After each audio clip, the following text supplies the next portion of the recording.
Les régimes de transition en Afrique, particulièrement au Mali, contribuent largement à créer un désordre médiatique. Cela dénature le rôle du journaliste qui doit être la promotion de l'état de droit, selon le panéliste.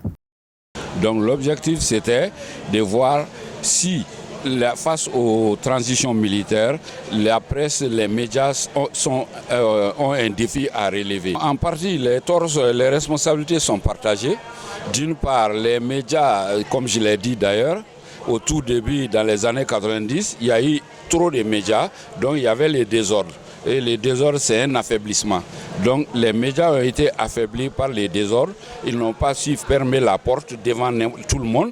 Donc ça les a affaiblis. Donc quand une transition militaire arrive et que vous n'êtes pas dans vos valeurs, vous n'êtes pas sûr de vos valeurs, alors vous serez dominé. Les participants se disent satisfaits de cette communication sur le thème « Les médias face au régime de transition en Afrique » du Mali. J'ai retenu que, en fait, actuellement, nous sommes déjà en transition, dans une période de transition, et que les médias, précisément la presse, et aussi les enseignants-chercheurs devraient jouer un rôle, en fait, un rôle cartésien, c'est-à-dire ils doivent douter, remettre en question les faits avec objectivité et prendre une certaine distance avec les faits. Voilà. Donc globalement, c'était un débat très instructif. De toute façon, que ce soit en journalisme ou dans la recherche scientifique, il n'y a jamais d'unanimité.